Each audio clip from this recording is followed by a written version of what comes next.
Tamil screen review நண்பர்கள் அனைவருக்கும் என்னுடைய இனிய வணக்கம். ஹே விளம்பி தமிழ் புத்தாண்டு ராசி பலன்கள் மிதுன ராசிக்காரர்களுக்கு. பிறந்தது ஏழை என்றாலும் மனதில் எப்போதும் எனக்கு எல்லாம் தெரியும் என்ற ராஜ பரம்பரை போன்ற நினைப்பில் இருந்து வருவீர்கள். எந்த சூழ்நிலையிலும் அன்புக்கு மட்டும் கட்டுப்படுவீர்கள். அதிகாரத்திற்கு கட்டுப்பட்டு போக முடியாத மனநிலை என்பது உங்களுடன் பிறந்த குணமாகும். மற்றவர்களுக்கு சொல்லும் ஆலோசனை எல்லாம் அப்படியே பலிக்கும். ஆனால் உங்களின் யோசனை திட்டம் உங்களுக்கு மட்டும் சரியாக வராது என்கிற ராசியில் பிறந்தவர்தான் தற்போதைய மிதுன ராசிக்காரர்கள். குரு பகவான் 4ஆம் இடத்திலும், சனீஸ்வரர் கடந்த 2 மாதங்களாக அதிகாரமாக 7ஆம் இடத்திலும், ராகு 3ஆம் இடத்திலும், கேது 5ஆம் இடத்திலும் இருந்து வருவதால் சிலருக்கு வீடு, மனை, நிலம், தொழில், வாகனம், சொந்தங்கள் என்ற நிலையில் 8 மாதங்களாக பிரச்சனைக்கு பிறகும் பிரச்சனை என்ற விதத்தில் தான் இருந்து வருகிறது. சிலருக்கு திடீரென உடல் ஆரோக்கிய குறைபாடுகள் வந்து மருத்துவ செலவுகள் உண்டாகி தப்பித்ததே தம்பிரான் புண்ணியம் என்ற அளவில் இருந்து வருகின்றீர்கள். சிலருக்கு அடிவயிறு சம்பந்தமான சிறுநீரக பிரச்சனை, கர்ப்பப்பை பிரச்சனை, ஒரு சிலருக்கு இரத்த அழுத்தம், சர்க்கரை வியாதி, மூட்டு வலி, முதுகுவலி போன்ற பிரச்சனைகளால் மருத்துவ செலவுகள் வந்து கொண்டே இருக்கின்றது.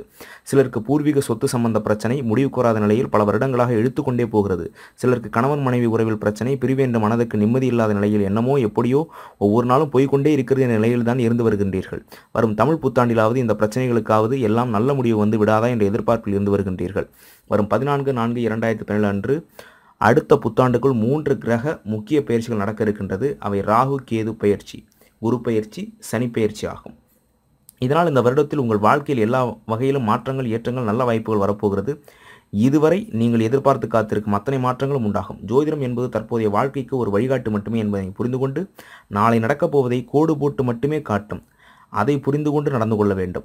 இந்த உலகின் தானாக எதுவும் நடக்காது. நாம் தான் இந்த உலகத்தை நடத்தி கொள்ள வேண்டும் என்ற உண்மையை உள்ளபடியே நீங்கள் புரிந்து கொண்டீர்கள் என்றால், நீங்கள் உங்களை நம்பி உங்கள் தகுதி, திறமைக்கேற்ற தொழிலில், வியாபாரத்தில், உத்தியோகத்தில் நீங்கள் செய்ய வேண்டிய முயற்சிகளை செய்தால் கிரகங்கள் உங்களுக்கு உதவியாக இருந்து செயல்படும். நீங்கள் முயற்சிகளை முழுமையாக செய்யாமல் விட்டால் கிரகங்கள் உங்களுக்கு உதவியாக செயல்படாது. வரும் 12/9/2017 முதல் 5/1/2012க்குள் மகன் அல்லது மகள் சம்பந்தமான மனக்கவலைகள் மறையும். குரு பகவான் 5ஆம் இடத்திற்கு வருவதால் உங்கள் மனதில் ஒரு தெளிவும் உத்வேகமும் உண்டாகும். இதுவரை இருந்து வரும் அசட்டையான குணம் எல்லாம் உங்களை விட்டு போகும். நல்லவர்களை சந்திப்பீர்கள். நல்ல வாய்ப்புகளை உங்கள் மனது உருவாக்கும்.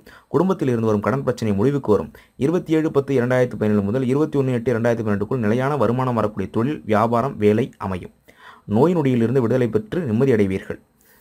மிதுன ராசிக்காரர்கள் செய்ய வேண்டிய பரிகாரங்கள்: சனீஸ்வரருக்கு தொடர்ந்து 17 வாரங்கள் எள்ளெண்ணெய் தீபம் ஏற்றி 26 முறை சுற்றி வாருங்கள். பணப்பிரச்சனைகள் முடிவுக்கு வந்துவிடும். வீட்டில் நிறைவு மலரும். இவை பொது பலன்கள் மட்டுமே.